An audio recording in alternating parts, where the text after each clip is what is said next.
बात कर लेते हैं अब महाराष्ट्र की, जहां से बड़ी खबर हिंदी भाषा को लेकर सियासी संग्राम यहां पर चरम पर नजर आ रहा है। और आज से महाराष्ट्र विधानमंडल का जो मॉनसून सत्र है उसकी शुरुआत भी होने जा रही है। ऐसे में दोनों ही सदनों में हंगामे के भारी आसार नजर आ रहे हैं। हिंदी भाषा की अनिवार्यता, कानून व्यवस्था, जमीन घोटाला समेत ऐसे कई मुद्दे हैं जिसको लेकर विपक्ष सरकार को घेरने की तैयारी में है। रणनीति तैयार कर चुका है विपक्ष, तो सत्ता पक्ष भी विपक्ष को जवाब देने के लिए तैयार है।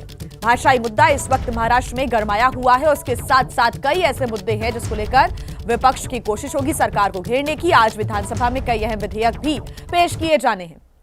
महाराष्ट्र विधानसभा में आज से क्योंकि मानसून सत्र की शुरुआत होने जा रही है, तो जो कार्यवाही है वो सुबह 11 बजे से शुरू होगी। मंत्री छगन भुजबल का परिचय कराया जाएगा।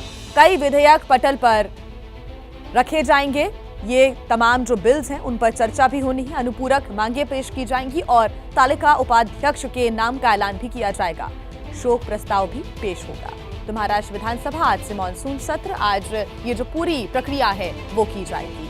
ऐसे में महाराष्ट्र में ठाकरे भाइयों की 20 साल बाद दिख रही संभावित जुगलबंदी से पहले ही सीएम देवेंद्र फडणवीस ने एक बड़ा दांव चल दिया है। आपको बता दें कि जिस मुद्दे पर उद्धव ठाकरे और राज ठाकरे एक साथ एक मंच पर आने वाले हैं, सीएम फडणवीस ने उस मुद्दे को ही ठंडे बस्ते में डाल दिया। जी हां, उस आदेश को ही रद्द कर दिया जो दोनों भाइयों को पास ला रहा था। अब ये सवाल उठ रहा है कि ये फडणवीस का वाकई नया दाव है या फिर उन पर भी अपने गठबंधन के सहयोगियों का दबाव था। और बड़ा सवाल ये भी है कि क्या वाकई इस दाव के बाद अब ठाकरे परिवार का 5 जुलाई का जो पुनर्मिलन है वो क्या टल जाएगा या भाई भाई मिलन होकर रहेगा।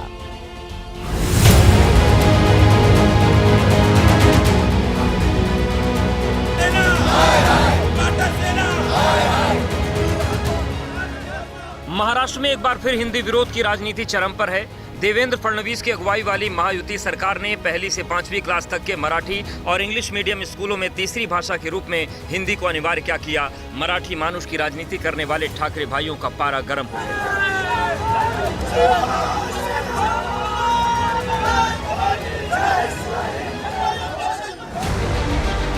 उद्धव और राज ठाकरे की ओर से पहले अलग अलग, फिर एक साथ 5 जुलाई को मोर्चा निकालने का ऐलान तक हो गया। तैयारियां भी जोर शोर से होने लगी। कहा जाने लगा कि 20 साल बाद दोनों चचेरे भाई एक साथ होने वाले हैं। रविवार को इस मुद्दे पर गर्माहट तब और बढ़ी जब उद्धव ठाकरे की शिवसेना ने हिंदी भाषा की अनिवार्यता वाले सरकारी आदेश की कॉपी जलाई।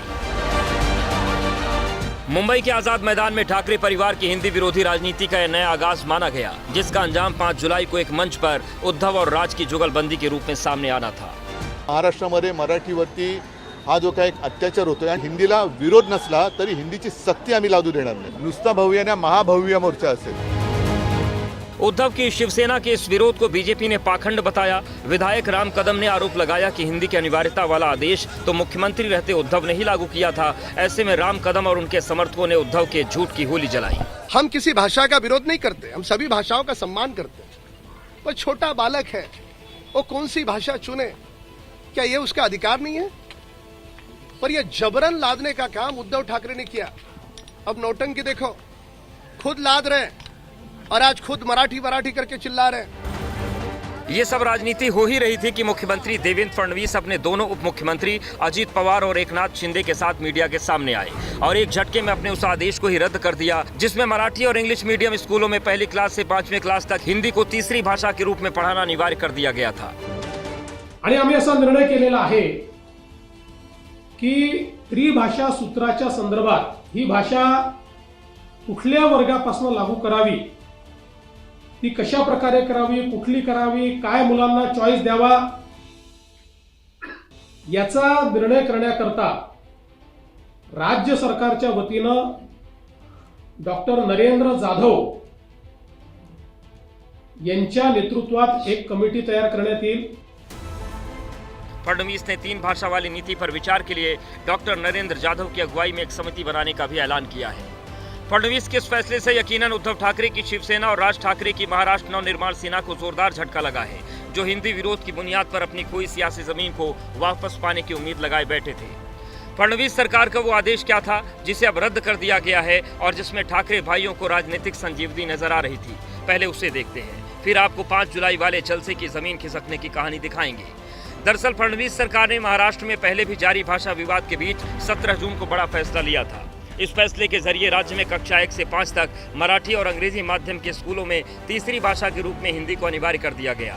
आदेश में कहा गया कि अगर स्कूली बच्चे हिंदी के बजाय किसी अन्य भारतीय भाषा को तीसरी भाषा के रूप में पढ़ना चाहेंगे तो उन्हें उस भाषा को तीसरी भाषा के रूप में पढ़ाने की अनुमति दी जाएगी, लेकिन इसके लिए क्लास में कम से कम उस भाषा को पढ़ने वाले बच्चों की संख्या 20 होनी चाहिए। इसी आदेश में कहा गया कि अन्य माध्यम से स्कूलों में कक्षा 1 से 5 तक 3 भाषा यानी माध्यम भाषा मराठी और अंग्रेजी पढ़ाई जाएगी।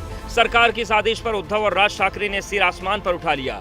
इसे मराठी मानुष पर जबरदस्ती हिंदी थोपने की नीति के तौर पर पेश किया जाने लगा। पहली की कक्षा के विद्यार्थियों पे कोई सख्ती ना हो, इतना प्रेशर उन पे ना डाला जाए, यही बात है। और रही बात एमएनएस और सेना की, हम साथ में आए, इस महाराष्ट्र के लिए आए। बहुत सारे अगर आप देखें तो मराठी प्रेमी, महाराष्ट्र प्रेमी लोग साथ में आए। किसी कोई पार्टी का एजेंडा नहीं देख रहे, कोई झंडा नहीं देख रहे तो महाराष्ट्र को। 5 जुलाई को एक साथ उद्धव और राज ने एक मंच से मोर्चेबंदी की, लेकिन अब इस मुद्दे को एक ही झटके में सीएम फडणवीस ने झटक दिया। अब सवाल यह है कि बीएमसी और सूबे में बाकी निकाय चुनाव से पहले क्या ठाकरे परिवार की एकजुटता भी टल गई है, या फिर 5 जुलाई के कार्यक्रम को ठाकरे परिवार अपनी जीत के तौर पर मनाएगा? होगा क्या, ये तो आगे ही पता चलेगा, लेकिन पीछे जो हुआ है वो सबको पता है। एकनाथ शिंदे ने उद्धव ठाकरे से शिवसेना के नाम और निशान दोनों छीन लिए हैं। 2024 के विधानसभा चुनाव में बीजेपी के साथ मिलकर शिंदे ने उद्धव को सत्ता के नेपथ्य में धकेल दिया, जबकि राज ठाकरे तो महाराष्ट्र की राजनीति में शून्य पर सिमट गए। मराठी यही एक कारण है दोनों भाइयों को साथ लाने का, और मराठी ये मुद्दा लेकर ही शिवसेना महाराष्ट्र में बड़ी हुई है। और शिवसेना से बाहर जाने के बाद राज ठाकरे ने महाराष्ट्र नवनिर्माण सेना बनाई, तो इन्होंने भी मराठी का मुद्दा काफ़ी उछाला है और दोनों भाइयों में मराठी के मुद्दे पर सहमति हुई है, क्योंकि दोनों की राजनीति, दोनों का जनता में जो स्थान है वो पूरी तरह से मराठी के मुद्दे पर निर्भर करता है, इसीलिए दोनों साथ आ रहे हैं। इसके बाद राज ठाकरे की पार्टी ने हिंदी विरोध के नाम पर ठोकशाही का नया दौर शुरू किया। सरकारी बैंकों के हिंदी भाषी अधिकारियों कर्मचारियों से मारपीट होने लगी। इसी बीच हिंदी की अनिवार्यता वाले फैसले में मातोश्री में बाल ठाकरे से सियासी गुर सीखने वाले उद्धव और राज को नई उम्मीदें दिखी, तो राजनीतिक पुनर्वास के लिए 20 साल पुरानी अदावत भुलाकर पुनर्मिलन की योजना बनाई गई। लेकिन फडणवीस ने पुराने फैसले को पलटकर ऐसा पासा फेंका जिससे निपटने के लिए अब ठाकरे भाइयों और उनके सहयोगियों को भी नई रणनीति बनानी होगी।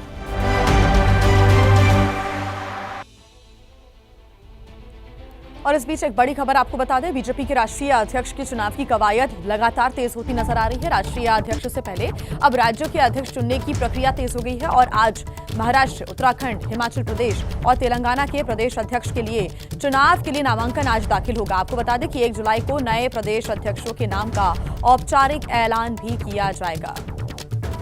तो जल्द से जल्द इस प्रक्रिया को पूरा करने की जो कोशिशें हैं, जो कवायद है, वो लगातार जारी है। बीजेपी राष्ट्रीय अध्यक्ष के चुनाव की प्रक्रिया अब तेज कर दी गई है। जल्द ही मिलेगा राष्ट्रीय अध्यक्ष बीजेपी को। 19 राज्यों में संगठन चुनाव जरूरी है।